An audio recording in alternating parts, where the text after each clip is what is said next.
Good morning everyone, সবাই কেমন আছো? আশা করছি সবাই খুব ভালো আছো, আমিও ভালো আছি।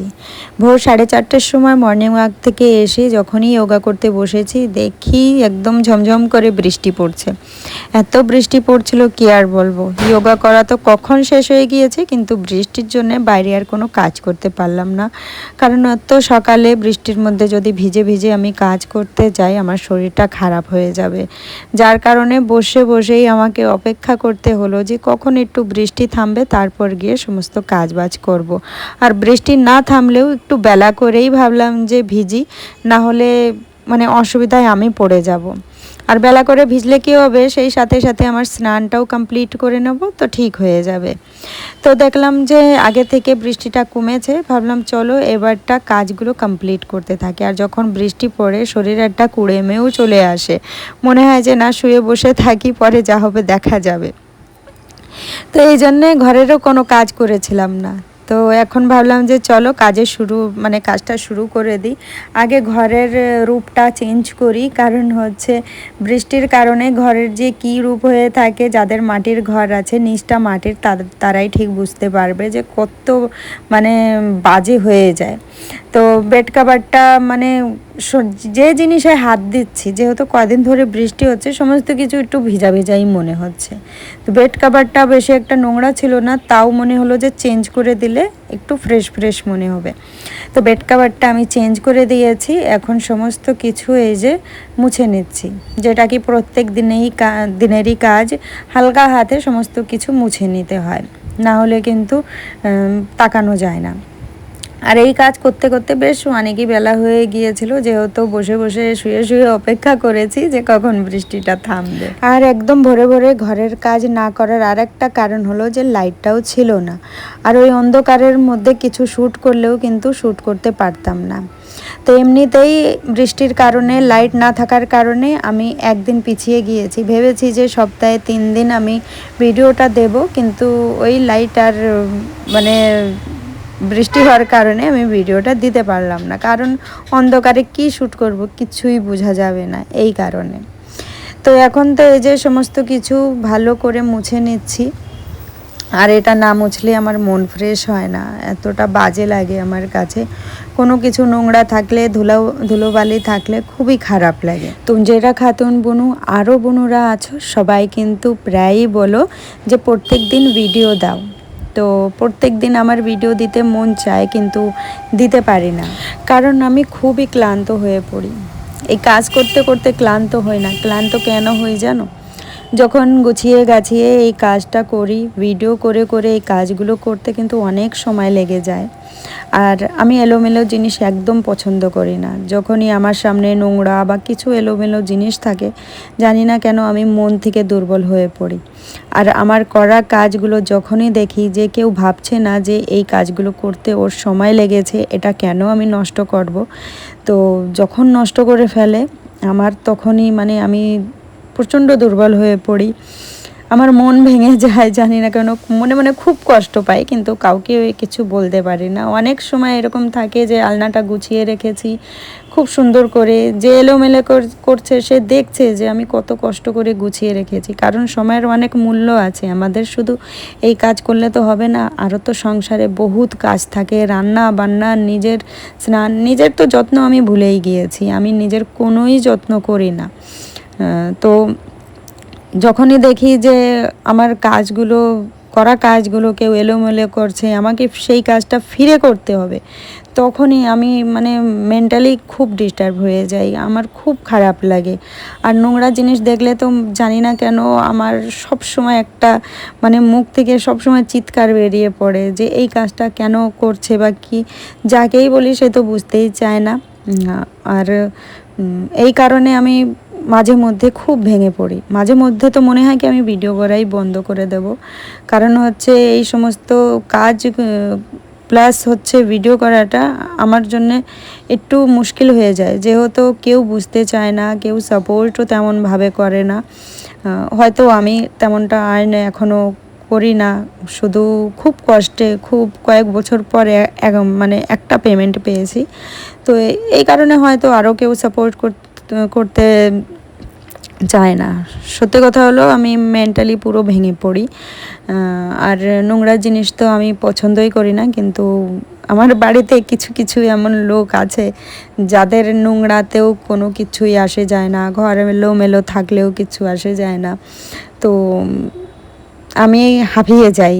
মানে মেন হচ্ছে আমি করতে করতে তো মনের থেকে করি যে আমার ঘরটা গোছানো থাকুক, কিন্তু যখনই কেউ সেই কাজটা বিগড়িয়ে দেয় তখন আমি ভেঙে পড়ি। আর ভিডিও প্লাস কাজ তোমরা বুঝতে পারছো যে কতটা কষ্ট হয়, যারা করো তারাই বোঝো। তো এই কারণেই আমি প্রত্যেক দিন ভিডিও দিতে পারি না, কারণ হচ্ছে সময়ের খুব দরকার আছে। তার সাথে সাথে মনটা যদি পুরো শক্ত হয় তাহলে এই সমস্ত কাজ হয়। আর এখনও তো তেমন আমার ভিউজ হয় না, যার কারণে আরও আমি মানে আমার মন থেকে বলে না যে এখন প্রত্যেক দিন আমি এই কষ্টটা করব তারপর ভিডিও দেব। এখন সপ্তাহে 3টে ভিডিও দেওয়ার কথা বলেছি, তো সপ্তাহে আমি 3টে ভিডিওই দিচ্ছি এখন।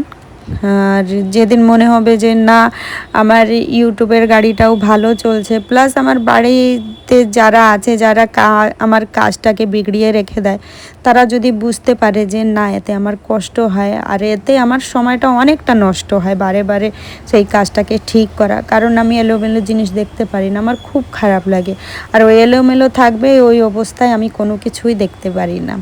তো এই কারণ হলো যে প্রত্যেক দিন আমি ভিডিও দিতে পারবো না, কারণ আমি মেন্টালি একটু মানে ডিস্টার্ব থাকি এই কারণে। আর সমস্ত সময় আমাকে চিল্লাতে হয় এই সব ব্যাপার নিয়ে, যার কারণে আমি হয়তো একটা ভালো মানুষ না এই সময়টা এই চিল্লানোর কারণে। আর কেউ বুঝতে চায় না যে আমি কেন চিল্লাই। সংসারের কাজবাজি বৃষ্টির কারণে একটু দেরিতেই শুরু করেছি, কিন্তু ঝটপট করে সমস্ত কাজবাজ করে ফেলছি।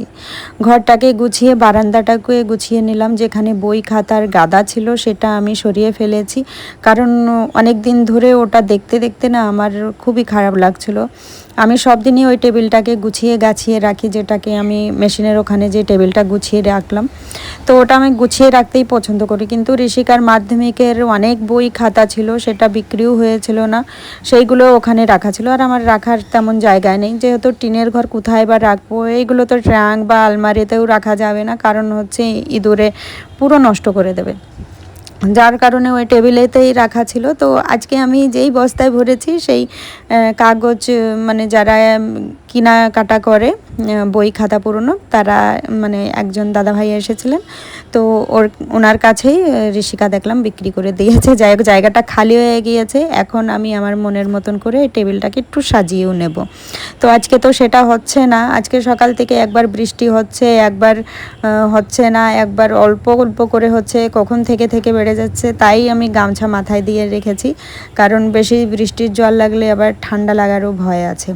আর এই মাটির এই যে ডুয়াটার অবস্থা খুবই খারাপ, শুধুমাত্র বৃষ্টির কারণে না, এই এক ধরনের কালো কালো পোকা আছে, এই লেপার সাথে সাথে সেইগুলো ডুয়াগুলোকে নষ্ট করে দেয়। তো মনে হয় কি খাবলা খাবলা উঠে গিয়েছে, এটা বৃষ্টির জলে কিন্তু নষ্ট হয়নি, এটা হয়েছে ওই পোকার কারণে। আর এই পোকাটা এই বৃষ্টির সময়টাই হয়, বৃষ্টি চলে গেলে আর কিন্তু এরকম নষ্ট হবে না ডুয়াগুলো।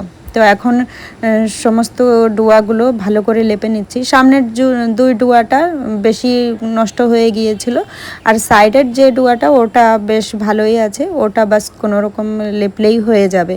তো এই সামনের দুই ডুয়াটাই ছিল কষ্টকর, মানে অনেকটা খাবলা খাবলা উঠে গিয়েছিল। আর একবার তো বৃষ্টিও জোরে শুরু হয়ে গিয়েছিল, যার কারণে আমি ভিজেও গিয়েছি, ভালোই ভিজে গিয়েছিলাম। সামনের ডুয়া লেপতে যতটা সময় লেগেছে সাইডের ডুয়া লেপতে কিন্তু একটুও সময় লাগেনি, যেহেতু ওই ডুয়াটা অনেকটাই ভালো ছিল আর ওখানে কোনো পোকাও ধরেনি, কিছু না। এই কারণে তাড়াতাড়ি ওই ডুয়াটা লেপেই আমি স্নান করে চলে এসেছি পুজো দিতে। তো এখন ভালো করে পুজো দিয়ে চুলটা দেখো পুরো বৃষ্টির জলে ভিজে গিয়েছে, চুলটাকে আঁচড়িয়ে নেব খুব ভালো করে। এখন আঁচড়ানোরও টাইম, যেহেতু এখন রান্না বান্না বাকি রয়েছে, তাই ঝটপট করে চলে যাব আমি রান্নাঘরে। আর এই চুলটা আঁচড়াতে অনেক সময় লেগে যাবে, যেহেতু একটু জট ভাব রয়েছে আর চুলটা পুরো ভেজা রয়েছে, একটু সময় নিয়ে আঁচড়াতে হবে। রবন লক্ষ্মী ব্লগ আইডি থেকে বুনু কমেন্ট করে জানতে চেয়েছো যে আমি কোন অ্যাপ দিয়ে ভিডিও এডিট করি। বুনু, আমি ইনশর্ট অ্যাপ দিয়ে ভিডিওটা এডিট করি, এটা আমার কাছে খুব সহজ মনে হয় আর এটাই আমার কাছে ভালো লাগে। তো যাই হোক, তুমি জানতে চেয়েছো তাই বললাম। দীপা দাস বুনু কমেন্ট করেছো, দিদি ভাই তোমার সারাদিনের ডায়েট চার্টটা শেয়ার করো প্লিজ, আমিও আমার ওয়েটটা কমাতে চাই। তো আমি তো এখন সেইভাবে করছি না। শুরুতে যখন আমার ওয়েটটা বেশি ছিল তখন আমি একটু বেশি সমস্ত কিছু মেনে চলতাম, যেমন চিনিটা আমি পুরো বাদ দিয়েছিলাম, কিন্তু এখন আমি যাই হোক দুবেলা চা খাচ্ছি, কিন্তু হ্যাঁ অল্প চিনি দিয়েই চা খাই। মিষ্টিটা আগে লাইফের থেকে কমাতে হবে, তারপরে ভাত রুটি যাই খাও না কেন সেটাকেও কম খেতে হবে। তো এটা ডিটেলস নিয়ে আমি একটা ভিডিও করব যাতে তোমার সুবিধা হয়। তো যাই হোক, মানে এই ভিডিওতে আর সময়ও নেই যে পুরো ডিটেলসে বলবো, তো কোনো একটা ভিডিওতে তোমার সাথে শেয়ার করব যে কি করলে সহজে ওয়েট লসটা হয়ে যায় বাড়ির খাবার খেয়েই। তো আজকে আলু কুঁদরির তরকারি রান্না করছিলাম ছোলা দিয়ে। মশলার মধ্যে দিয়েছিলাম 5 ফোড়ন, একটা এলাচ আর মৌরি বেটে ওটাই দিয়েছি, আর ফোড়নেও আমি 5 ফোড়ন আর শুকনো লঙ্কা দিয়েছিলাম। সুন্দর করে আলুকে ভেজে তার মধ্যে কুঁদরিগুলোকে দিয়ে সুন্দর করে ভেজে মশলা দিয়ে কষিয়ে তারপরে ডালের বড়ি দিয়ে এটাকে শুকনো করে নামিয়ে নিয়েছিলাম। আর এদিকে চাও রেডি হয়ে গিয়েছে, চা খেয়ে নেব এখন। আজকের রান্না আর চা সাথে হয়ে গেল, কারণ হচ্ছে চাটা আমি অনেক আগেই বসিয়ে তারপরে ফিরে বন্ধ করে দিয়েছিলাম গ্যাসটাকে, কারণ হাজব্যান্ড বলছিল যে আমি স্নান করে আসি তারপর দুজন মিলে খাবো। তো তাই ও স্নান করে এসেছে, এদিকে আমার রান্নাও হয়ে গিয়েছে, এখন দুজন মিলে চা বিস্কুট খেয়ে নিচ্ছি। তো খেতে ভিডিওটাও শেষ করে দিচ্ছি। আজকের ভিডিওটা কেমন লাগলো সবাই কিন্তু জানিও। চলো ফিরে দেখা হবে নেক্সট ভিডিওতে। সবাই ভালো থেকো, সুস্থ থেকো, সাবধানে থেকো।